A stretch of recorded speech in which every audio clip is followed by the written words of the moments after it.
الحمد لله حمدا كثيرا طيبا مباركا فيه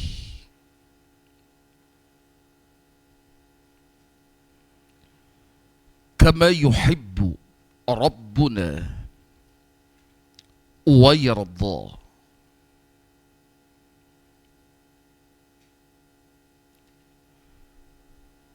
وأشهد أن لا إله إلا الله وحده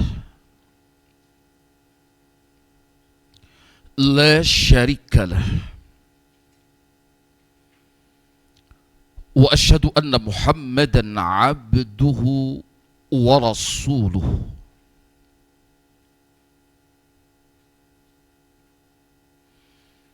والصلاة والسلام والبركة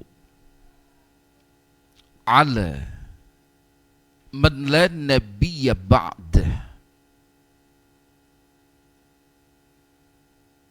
نبينا ورسولنا وحبيبنا محمد بن عبد الله وعلى آله وأصحابه ومن اهتدى بهداه. أما بعد، فقال سبحانه: يا أيها الذين آمنوا اتقوا الله حق تقاته ولا تموتن إلا وأنتم مسلمون. وقال سبحانه: وما خلقت الجن والإنس إلا ليعبدون. وقال سبحانه: واعبد ربك حتى يأتيك اليقين.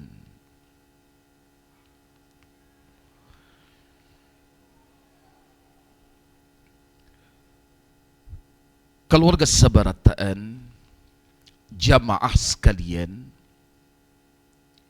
nang ulun mulia akan banar hanya karena Ar-Rahman. Pada kesempatan malam ini, tanggal 11 Jumadal Ula 1446 Hijriyah, insya Allah kita akan melanjutkan kembali pendalaman pembahasan yang berkaitan erat dengan manhaj ahli sunnati wal jamaah dalam menetapkan perkara-perkara akidah yang sahihah.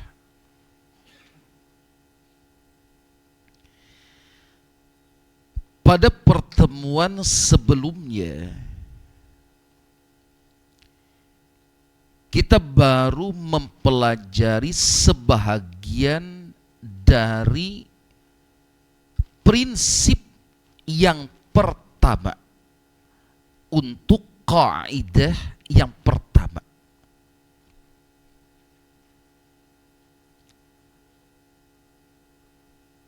Apa kaidah yang pertama yang dimaksudkan?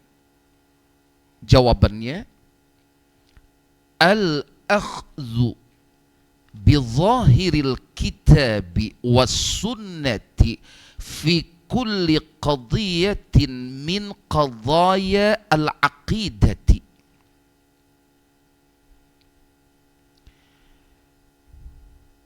Ahlus sunnah wal jamaah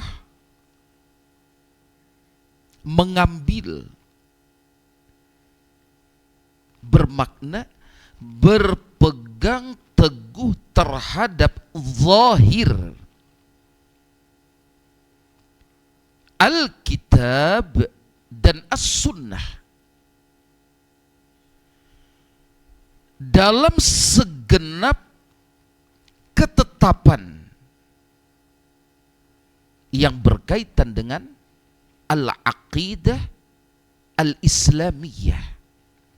Yang diambil adalah lahiriah nas yang terdapat di dalam Al-Quran dan As-Sunnah.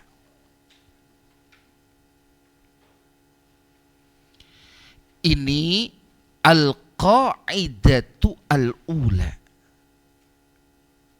Kaidah yang pertama. Nah, kaidah yang pertama ini berisikan beberapa prinsip. Kita baru mempelajari sebagian dari prinsip yang pertama.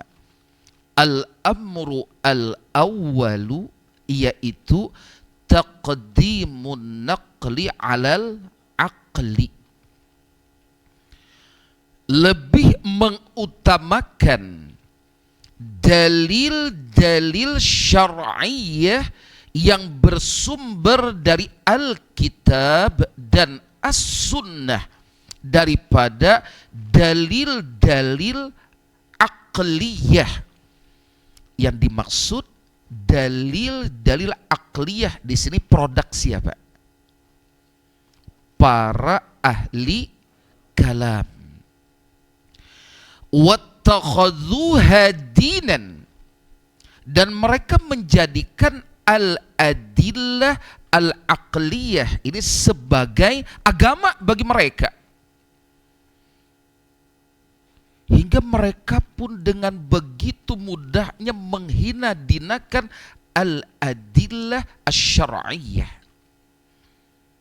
Hanya dikarenakan menurut mereka dalil-dalil asy-syar'iyyah tersebut kada sesuai akal-akal mereka. Insya Allah kita masih fokus pada pembahasan ini. Siap insya Allah? Baik. Kita berusaha untuk memetik beberapa faidah tambahan untuk pembahasan ini. Fokus pembahasan kita sekarang berkaitan dengan kedudukan akal menurut al-Islam. Kedudukan akal menurut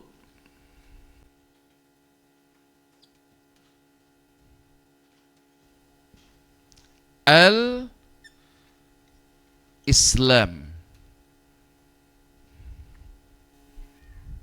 Keluarga sekalian, al-Islam merupakan agama yang syarat dengan nilai-nilai keadilan.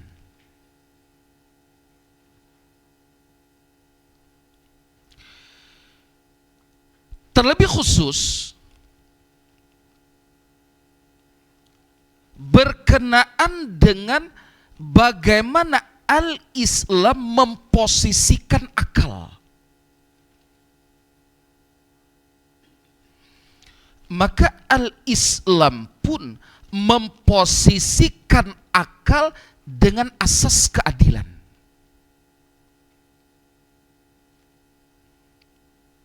Tatkala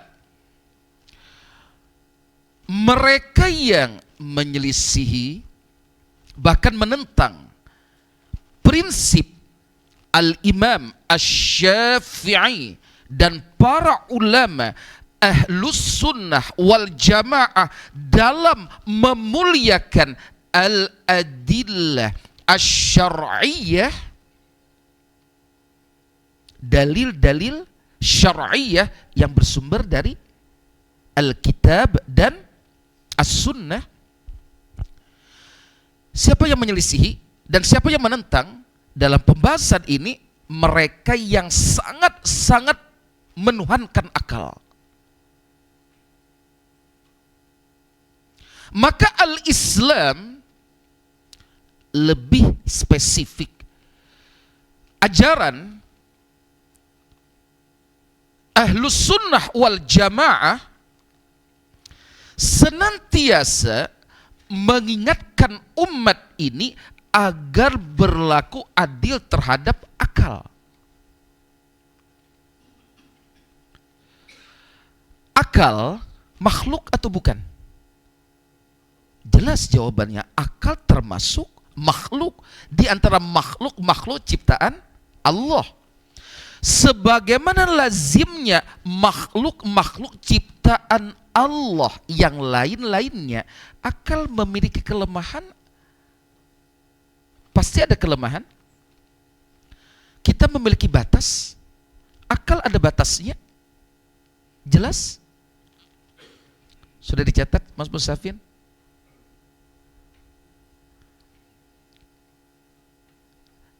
Coba dilihat catatannya terkait dengan perkataan Al-Imam Asy-Syafi'i. Ada? Monggo, Mas Gun. Bacakan, Mas. Silakan.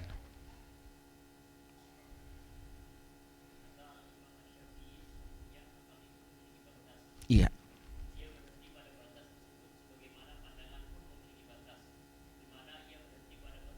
Baik. Pandangan makhluk Allah memiliki kelemahan, memiliki batas kesanggupannya. Pandangan. Demikian pula inna lil akli haddan. Sesungguhnya akal pun memiliki batas. Maka Ahlus Sunnah wal Jamaah memposisikan akal dengan adil. Apa yang dimaksud dengan adil? Adil adalah wad'us syai'i fi maudhi'ihi, meletakkan sesuatu persis pada tempatnya. Di mana kedudukan akal menurut al-Islam? Ini yang akan kita bahas insyaallah. Siap? Baik, antum musta'idun? Apa jawabannya tadi malam? Barakallahu fikum. Insyaallah. Baik keluarga sekalian, berkenaan dengan pembahasan ini, kedudukan akal menurut al-Islam.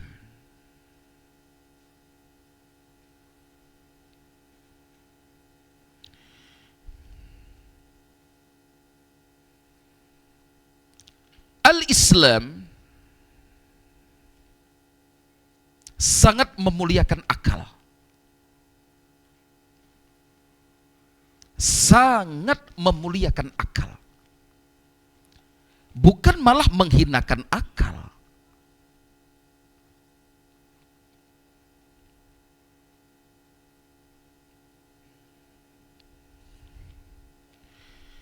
Allah Ta'ala berfirman di dalam surah An-Nahl ayat 78. Surah apa? Surah An-Nahl ayat berapa? 78. Sudah dapat ayatnya? Allah Ta'ala berfirman, wa ja'ala lakumus sam'a wal absara wal af'idata la'allakum tashkurun. Dialah Allah Ta'ala yang telah menjadikan untuk kalian as-sam'a, pendengaran, wal absara,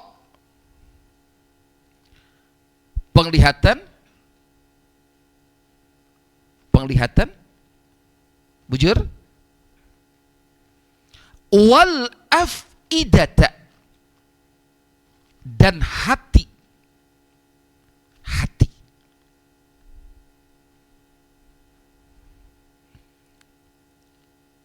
Yang Allah ciptakan untuk kita bersama, pendengaran, penglihatan demi penglihatan, dan hati demi hati. La'allakum tashkuruna, agar kalian bersyukur.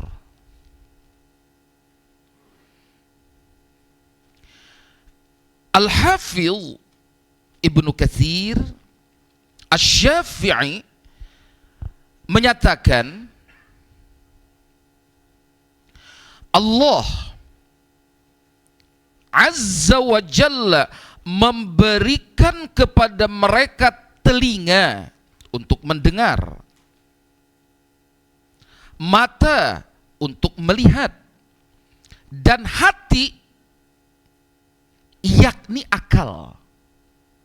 Dan hati yakni akal yang tempatnya di mana? Di hati. Akal itu tempatnya di mana? Di hati. Untuk membedakan mana yang bermanfaat dan mana yang membahayakan.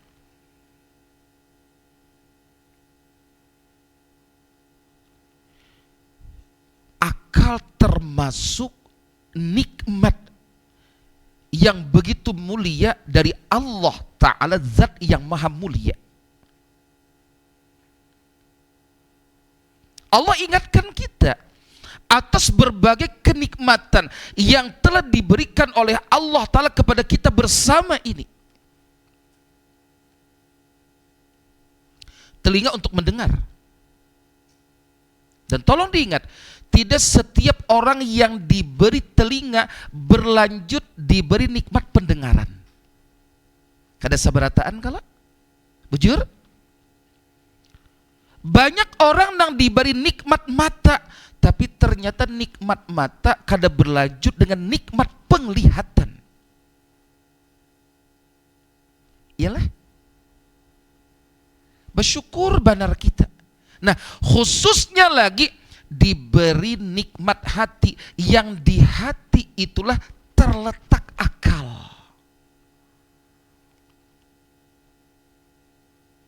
Di situ Allah meletakkan akal.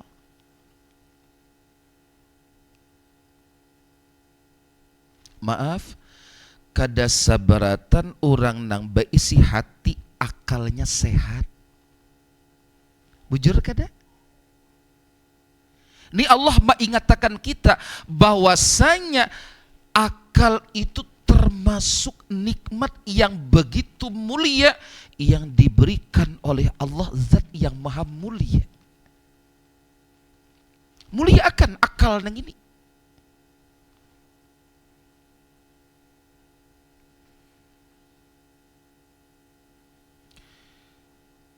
Selanjutnya, di dalam hadis yang diriwayatkan oleh Al-Imam Al-Bukhari dan Al-Imam Muslim,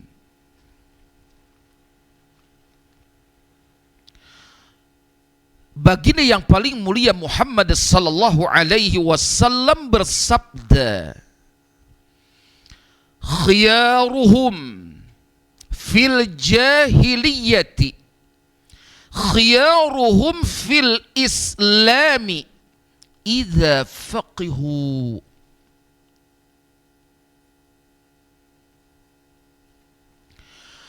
Orang yang paling baik di antara mereka fil jahiliyati, di masa jahiliyah, adalah orang yang paling baik di antara mereka fil islami, setelah masuk Islam. Orang yang paling baik di antara mereka di masa jahiliyah adalah orang yang paling baik di antara mereka fil islami, dalam masa keislamannya pasca masuk al-Islam. Catatan, idza faqihu, apabila mereka menjadi orang yang faqih. Apabila mereka menjadi orang yang faqih. Apa maksudnya? Ahli dan berilmu terhadap syariat Islam nang ini. Ahli dan berilmu terhadap syariat al-Islam nang ini. Kalau kesabarataan. Sekarang kayak apa seseorang hendak jadi faqih lamun kadang menggunakan akalnya? Berarti kemuliaan kita wan siapa haja di dalam al-Islam nang ini berkaitan erat dengan apa? Bagaimana kita mensyukuri nikmat akal, memperjuangkan akal-akal kita sabarataan untuk menjadi akal yang berkualitas bahkan berkuantitas dari sisi pemahaman yang begitu mendalam terhadap syariat al-Islam yang penuh kemuliaan. Perjuangkan yang ini. Adalah al-Islam memposisikan akal dalam lembah kehinaan? Kadada. Bahkan Allah Ta'ala dan Rasulnya Sallallahu Alaihi Wasallam mengarahkan kita untuk memuliakan akal. Tapi tolong diingat, kita wajib memposisikan akal dengan asas keadilan.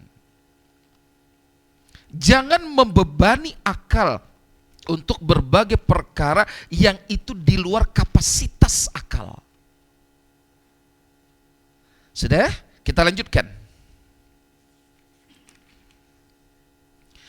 Keutamaan akal. Faidah keberikutnya, keutamaan akal.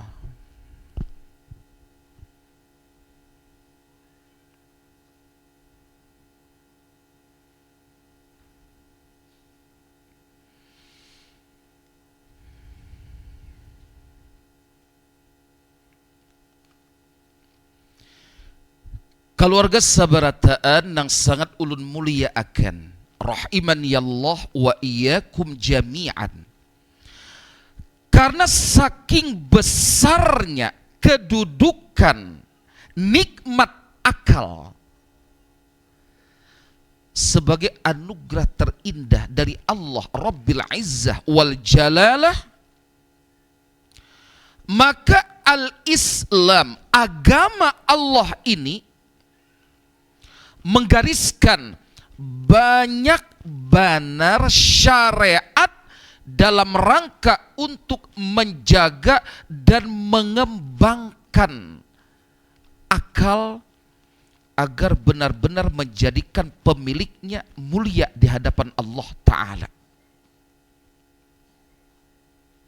Syariat ditetapkan untuk mengawal akal.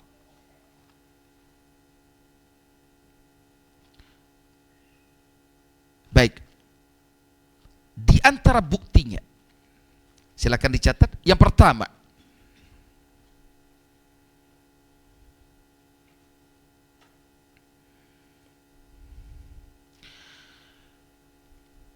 al-Islam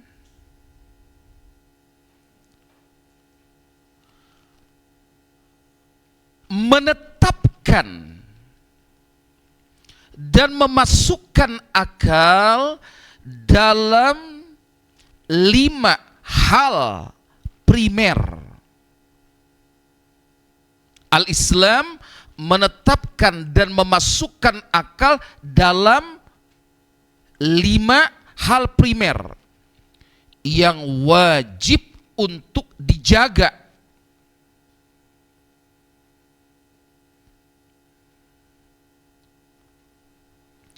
yang wajib untuk dijaga. Baik, ada yang mengetahui 5 hal primer yang dimaksud di sini? Apa aja yuk? Kita sampaikan. Kalau keseberataan, Masya Allah, Barakallahu fiqh. 5 hal primer yang dimaksud, yang wajib untuk kita jaga dan pelihara. Apa? Agama.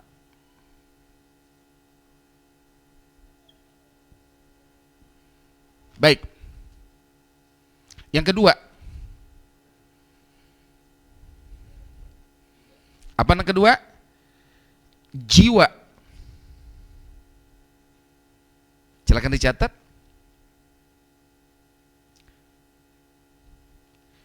Yang ketiga, keturunan atau nasab. Keturunan. Sudah? Berapa udah? Yang keempat, akal. Dan yang kelima, apa yuk? Harta. Coba diulangi. Yang pertama agama, yang kedua jiwa.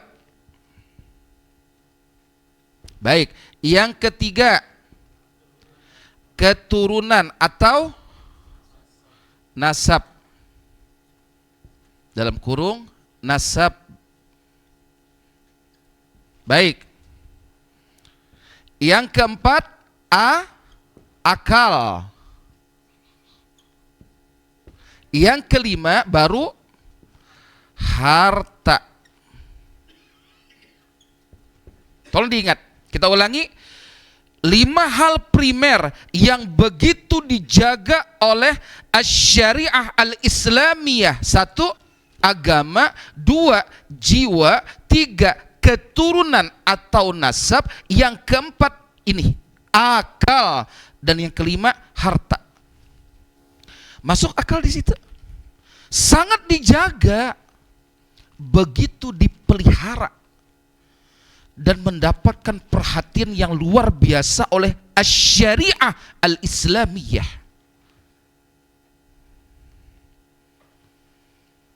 Sudah? Baik. Ini bukti yang pertama. Baik, yang kedua.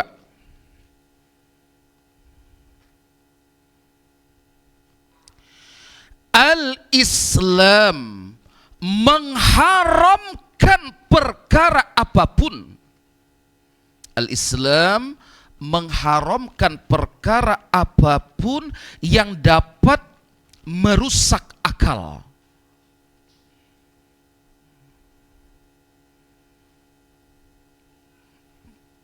Perkara nang apa haja kalau warga sabarataan lah, hendak makanan atau minuman, termasuk tindakan-tindakan yang berpotensi akan menjatuhkan martabat akal, menghilangkan akal, merusak akal. Makanya minum khamar itu diharamkan, walau hanya sedikit. Mengonsumsi nang apa aja, nang pajangan merusak akal diharamkan oleh al-Islam, termasuk buah kacubung.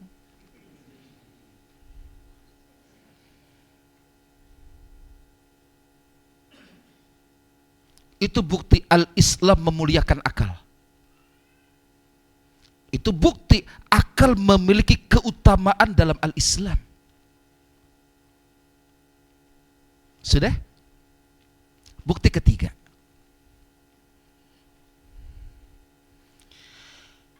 Al-Islam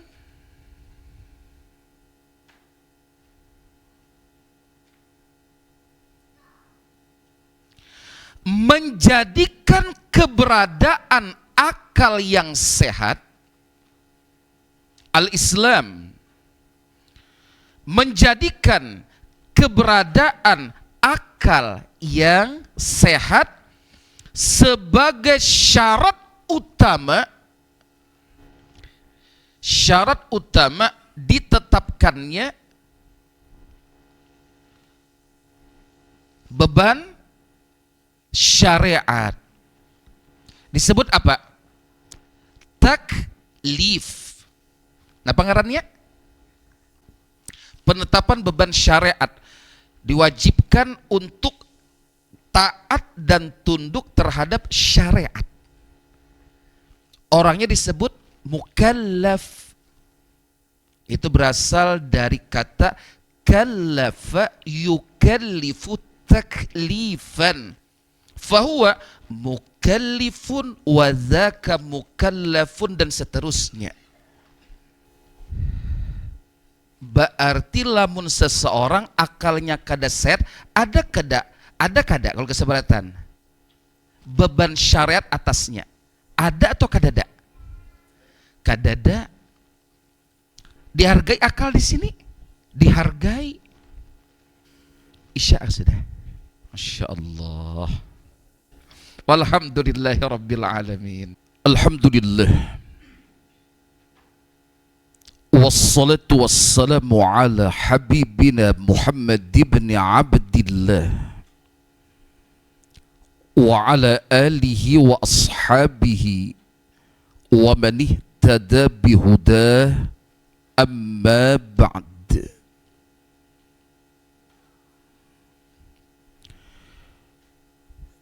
Fa insyaallah kita lanjutkan. Di antara bukti al-Islam menggariskan banyak syariat demi menjaga, memelihara dan memuliakan akal. Di antaranya apa yang pertama tadi? Al-Islam menetapkan dan memasukkan akal ke dalam 5 hal primer nang kadakawa ditawar-tawar, yang wajib untuk dijaga. Nang 5 tadi nang apa aja? Agama, jiwa, keturunan, akal, dan harta. Termasuk akal di dalamnya. Yang kedua, Al-Islam mengharamkan perkara apapun yang dapat merusak akal. Apapun itu, baik makanan, minuman, ataupun tindakan. Yang ketiga, Al-Islam menjadikan keberadaan akal yang sehat sebagai syarat utama ditetapkannya beban syariat, kewajiban syariat. Nah gini, disebutnya at-taklif. Makanya mohon maaf, seseorang yang hilang akal sehatnya diwajibkan atau tidak melakukan kewajiban-kewajiban syariat? Ya kalau bahkan kakanakan kita gin nang baluman sampurna akalnya, baluman baligh, bujur, wajib kada menunaikan kewajiban-kewajiban syariat? Baluman. Apalagi nang hilang akalnya. Kita lanjutkan. Di antara bukti Al-Islam menggariskan dan menetapkan menetapkan begitu banyak syariat demi memuliakan kedudukan akal adalah, kira-kira apa buktinya? Al-Islam mewajibkan segenap pemeluknya untuk menuntut ilmu. Bujur?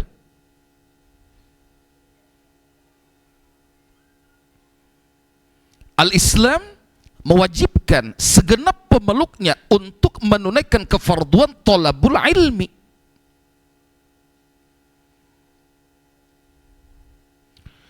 Bukankah ini merupakan bukti al-Islam sangat memuliakan akal?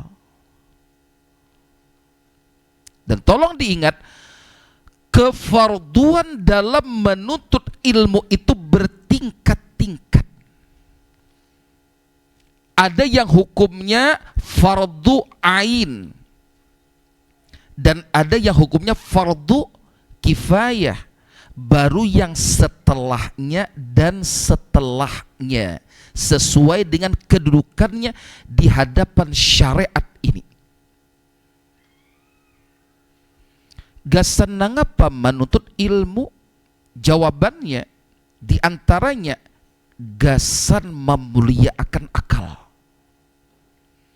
supaya akal itu berkualitas. Maka sadari, maaf, punten, seseorang yang malas untuk menunaikan tugas thalabul ilmi, sadar ataukah tidak, dia kurang memuliakan akalnya. Dia kurang mensyukuri nikmat akal pemberian Allah Ta'ala negini. Bujur kada? Kalau gak sabarataan, lihat di dalam hadis yang diriwayatkan oleh Al-Imam Al-Bukhari dan Al-Imam Muslim rahimahumallah, insyaallah pian hafal hadisnya. Rasul kita yang paling mulia Muhammad sallallahu alaihi wasallam telah menyatakan, man yuridillahu bihi khairan yufaqihu fid dini. Barang siapa yang dikehendaki oleh Allah Ta'ala mendapatkan limpah kebaikan zahiran wa batinan, kebaikan di dunia ini sampai ke akhirat nanti. Apa tandanya? Allah menghendaki seorang hambanya mendapatkan limpah kebaikan, yufaqihu fid dini, niscaya Allah akan menjadikannya faqih, berilmu, bahkan berilmu yang mendalam, fid dini, berkaitan dengan perkara keislamannya. Jelaskan, hadis ini terkait dengan pemuliaan terhadap akal. Maka orang yang memuliakan akalnya dengan mensyukurinya dengan menuntut ilmu, yang sebab menuntut ilmu ia menjadi faqih, ditetapkan dan dinobatkan sebagai ahlul khair fid dunya wal akhirah, ahli kebaikan di dunia dan di akhirat nantinya. Ini sebab apa? Pemuliaan terhadap nikmat akal. Islam mewajibkan kita untuk thalabul ilmi. Thalabul ilmi faridatun ala kulli muslimin. Menuntut ilmu itu merupakan kewajiban atas setiap pribadi orang Islam. Baik. Di antara bukti al-Islam sangat-sangat menjaga kedudukan dan memelihara keutamaan akal ialah, tolong diperhatikan oleh kita bersama, al-Islam melarang segenap pemeluknya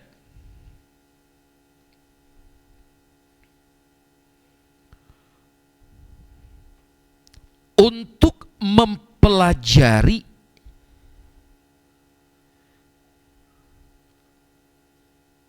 perkara apapun, untuk mempelajari perkara apapun yang dapat menyesatkan akalnya,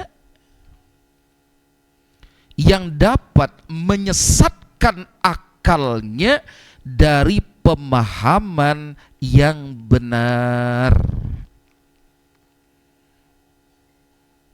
Diharamkan oleh al-Islam. Membaca bacaan apapun, mendengarkan perkataan apapun dan dari siapapun yang menjadi penyebab akalnya akan tergelincir dari jalan yang lurus. Akal sehatnya akan sakit. Jangan membaca bacaan sembarangan. Jangan mendengarakan ucapan siapa aja nang pajangan merusak pemahamannya dari pemahaman yang sahih. Makanya kada boleh kita belajar ilmu nang apa aja nang pajangan merusak akal nang ini. Bingung jadinya. Kada karuan tampuh.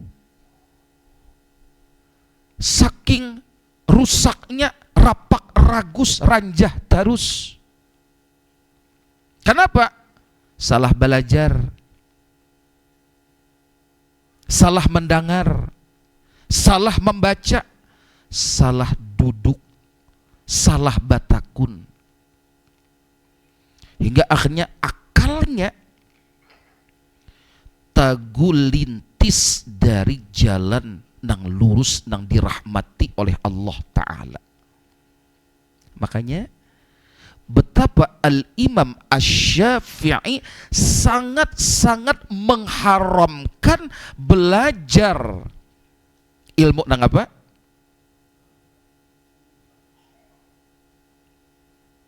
Ilmu kalam, ilmu filsafat. Kenapa? Merusak akal, menggelincirkan akal seorang hamba Allah dan umat Rasulullah sallallahu alaihi wasallam dari cara yang benar di dalam memahami al-Islam, merusak manhaj seseorang. Jadi maaf, jangan ketujuh asal belajar,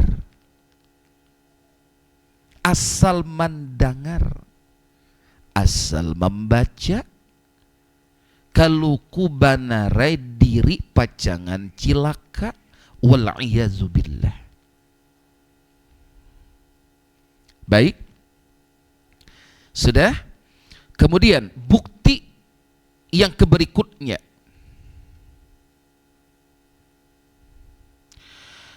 al-Islam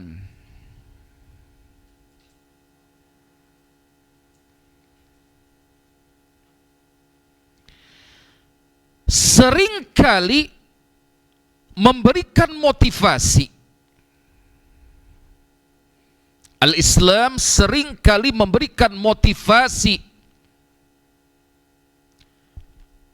kepada segenap manusia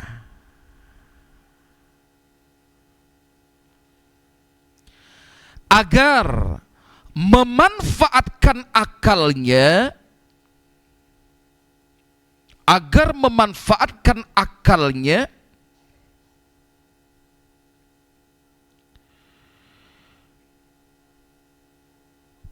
untuk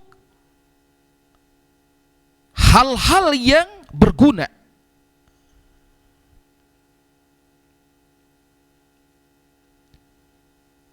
Terutama untuk mencari hakikat kebenaran. Terutama untuk mencari hakikat kebenaran.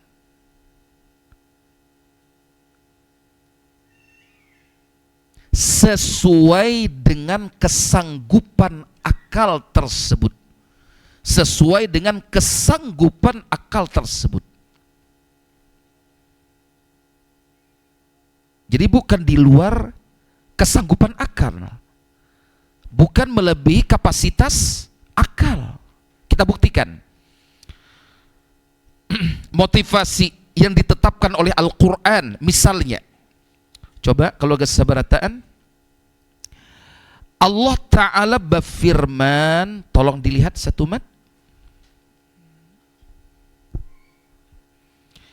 di antaranya pada surah Al-Ghasyiyah ayat 17 sampai 21. Al-Ghasyiyah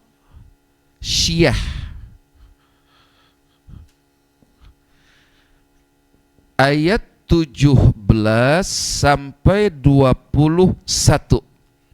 Sudah dapat ayatnya? Khairi tolong bacakan beserta terjemahnya. أعوذ بالله من الشيطان الرجيم أفلا ينظرون إلى الإبل كيف خلقت وإلى السماء كيف رفعت وإلى الجبال كيف نصبت وإلى الأرض كيف سطحت فذكر إنما أنت مذكر. Terjemahnya, afala yanzuruna ilal ibili kaifa khuliqat. Ada? Maka apakah mereka tidak memperhatikan unta bagaimana dia diciptakan, dan langit bagaimana ia ditinggikan, dan gunung-gunung bagaimana ia ditegakkan, dan bumi bagaimana ia dihamparkan? Maka berilah peringatan, karena sesungguhnya kamu hanyalah orang yang memberi peringatan. Baik. Di beberapa ayat yang mulia ini, bukankah terdapat perintah dari Allah Ta'ala agar kita menggunakan akal? Bujur? Afala yanzuruna ilal ibili kaifa khuliqat.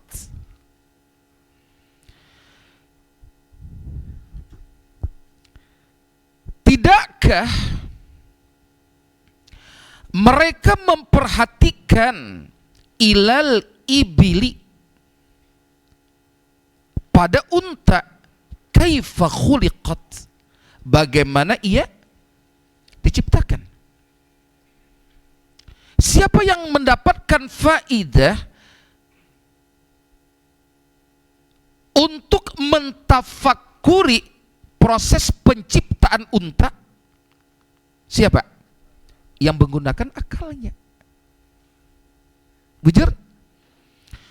Wa ilas samai kaifa rufi'at, dan terhadap langit bagaimana ia ditinggikan.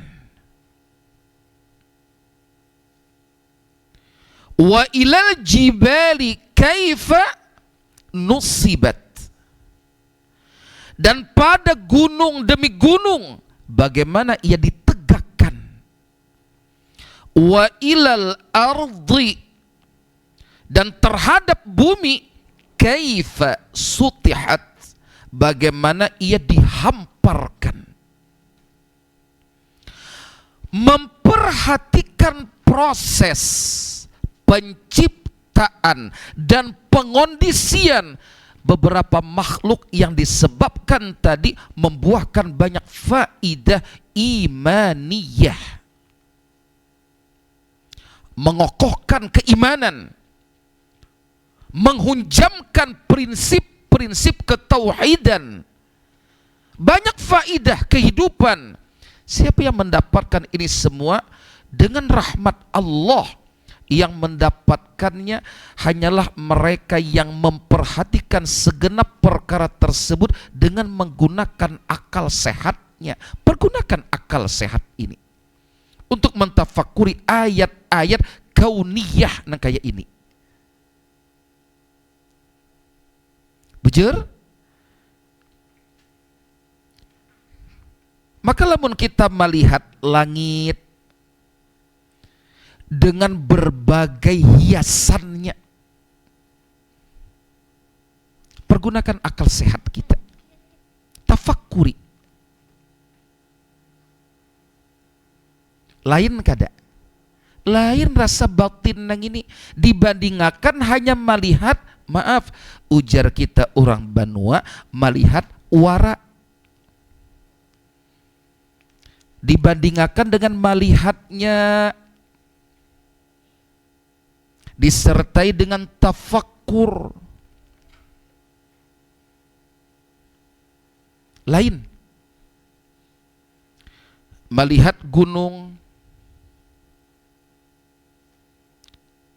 nang kaya apa Allah menancapkannya. Melihat berbagai macam ayat-ayat kauniyah nang ini. Termasuk mungkin nang melihat proses nang kaya apa Allah mengeluarkan nikmatnya bangaran gumbili. Ada tanda kekuasaan Allah. Bujur? Bujur kada? Tapi bagi siapa ada faidah nang kayak ini? Maaf, sekali lagi, bagi yang mempergunakan akalnya.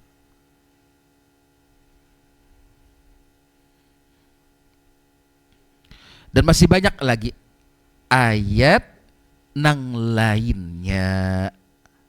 Baik,